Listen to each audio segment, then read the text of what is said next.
నమ్మిన లక్ష్య సాధన కోసం మడమ తిప్పకుండా ముందుకు సాగుతున్నటువంటి కలిసి వస్తే స్నేహహస్తం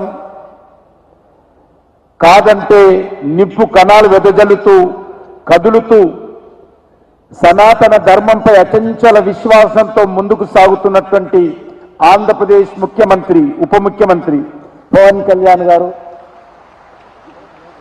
అదేవిధంగా तेलंगाना के प्रतिष्ठित शिक्षाविद प्रोफेसर माणिक्यांबा जी, तमिलनाडु के सुप्रसिद्ध हिंदी शिक्षाविद प्रोफेसर अनंतकृष्णन जी, राजभाषा के विभाग सचिव श्रीमती अंजुली आर्या जी, संयुक्त सचिव डॉक्टर मीनाक्षी जी, विभिन्न मंत्रालय के अधिकारीगण और होम मिनिस्ट्री के अलग अलग पैरामिलिट्री के अधिकारीगण और पैरामिलिट्री के फोर्स, पत्रकार मित्रों, आज इस सभागार में उपस्थित अन्य सभी देवियों और सज्जनों, मी अंदरिकी ई रोजु नमस्कारम, सबको मेरा नमस्कार। मैं सबसे पहले इस शहर से मैं पार्लियामेंट सदस्य के नाते आज देश का सेवा करने के लिए मौका दिया हमारे हैदराबाद के जनता, उस हैदराबाद के आने के लिए आप सबको मैं हार्दिक स्वागत करता हूं। इस वर्ष राजभाषा विभाग स्थापना की स्वर्ण जयंती देश भर में सभी केंद्र सरकार का हो, प्रांत सरकार का हो, सभी मिलकर मना रही हैं। राजभाषा विभाग के स्वर्ण जयंती समारोह का पहला कार्यक्रम 26 जून को दिल्ली में संपन्न हुआ। इसी परंपरा के दूसरा कार्यक्रम दक्षिण भारत में हैदराबाद में आयोजित करना बहुत खुशी की बात है। इसके लिए भारत के होम मिनिस्टर आदरणीय अमित शाह जी को दक्षिण भारत के जनता की ओर से, तेलंगाना के जनता की ओर से, हैदराबाद के जनता की ओर से इस कार्यक्रम हैदराबाद में आयोजित करने के लिए मैं हृदय से मैं धन्यवाद देता हूं। मित्रों, इस राजभाषा विभाग का 50 वर्षों की यात्रा किसी भी संस्था के लिए गौरवशाली यात्रा में एक मील के पत्थर साबित होते हैं। इसीलिए इस स्वर्ण जयंती समारोह अपने गौरवशाली यात्रा को याद करने का एक अवसर है। इसके साथ इस 50 वर्षों की ऐतिहासिक यात्रा का विचार विमर्श करने के लिए समय है। मित्रों, इस 50 सालों में हिंदी को शासन प्रशासन की भाषा बनाने के लिए राजभाषा विभाग ने अनेक विशेष कार्यक्रम किया है।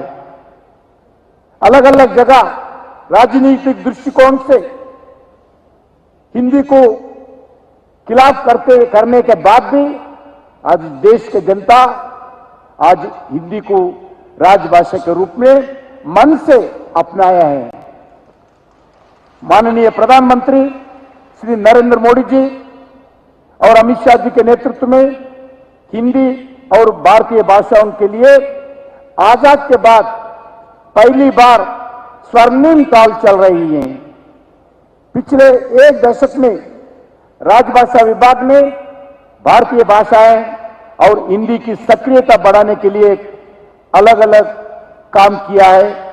मुझे लगता है कि हमारे भारतीय सभ्यता, हमारा भारतीय समृद्धि, हमारा भारतीय संस्कृति, हमारा भारतीय का महान परंपरा और प्राचीन विरासत को मजबूत करने के लिए भारतीय भाषाओं का उपयोग बहुत जरूरी है।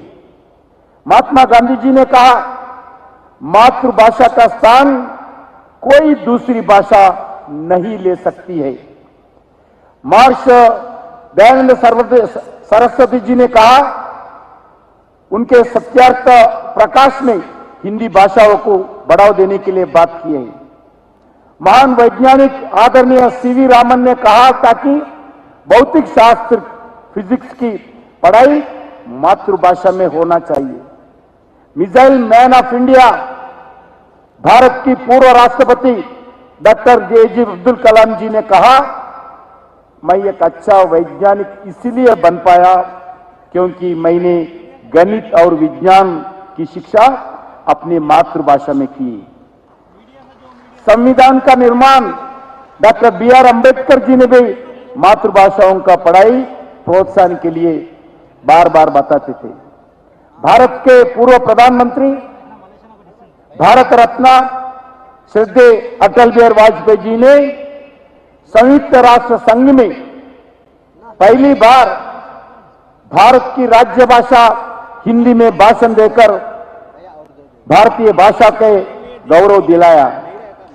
वैसा ही नहीं, आदरणीय प्रधानमंत्री लगभग मोर देन 70 देशों के टूर किया है। 70 देशों में किधर भी गए, 17 पार्लियामेंट्स में, अलग अलग देशों के पार्लियामेंट में वो भाषण दिया है। सभी जगह भारत की राज्य भाषा हिंदी में बोले हैं।